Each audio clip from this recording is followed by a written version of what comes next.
നമസ്കാരം, കർമ്മ ന്യൂസിലേക്ക് സ്വാഗതം.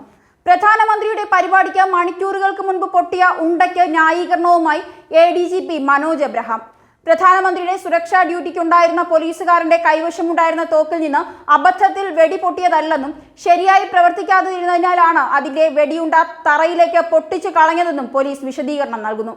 സാധാരണ VVIP ഡ്യൂട്ടിക്ക് നിയോഗിക്കുന്ന പോലീസുകാരുടെ കൈവശമുള്ള തോക്ക് നേരത്തെ പരിശോധിക്കും. സെൻട്രൽ സ്റ്റേഡിയത്തിൽ പ്രധാനമന്ത്രിയുടെ വേദിക്കരികിൽ ഡ്യൂട്ടിയിലുണ്ടായിരുന്ന പോലീസുകാരന്റെ പിസ്റ്റൾ അത്തരത്തിൽ പരിശോധിച്ചപ്പോൾ അതിലെ കാഞ്ചി വലിക്കാൻ കഴിയാത്ത സ്ഥിതിയിലായിരുന്നു അത്രേ. തുടർന്ന് മേലുദ്യോഗസ്ഥരുടെ സാന്നിധ്യത്തിൽ സെൻട്രൽ സ്റ്റേഡിയത്തിലെ ബാസ്കറ്റ്ബോൾ കോർട്ടിന് സമീപം തറയിലേക്ക് നിറയൊഴിക്കുകയായിരുന്നുവെന്നാണ് ദക്ഷിണ മേഖല ADGP മനോജ് എബ്രഹാം പറയുന്നത്.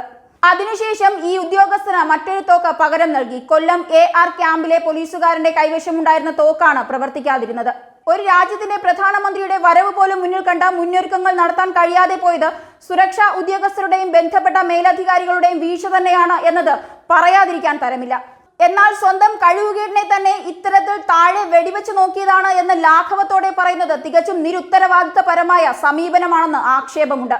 രാഹുൽ ഗാന്ധി വന്നപ്പോൾ കേരളത്തിലും വയനാട്ടിലും തരപ്പെടുത്തിയ അത്രത്തോളം സുരക്ഷാ ക്രമീകരണങ്ങൾ തിരുവനന്തപുരത്ത് പ്രധാനമന്ത്രി വന്നപ്പോൾ നടത്തിയിരുന്നോ എന്നതും പലരും ആരോപണമായി ഉന്നയിക്കുന്നു.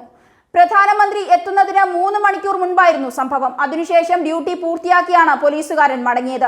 ഇത് സംബന്ധിച്ച് പോലീസിൽ ഒരു തരത്തിലുമുള്ള അന്വേഷണം നടക്കുന്നില്ലെന്നും അതിന്റെ ആവശ്യമില്ലെന്നും അദ്ദേഹം വ്യക്തമാക്കുന്നു.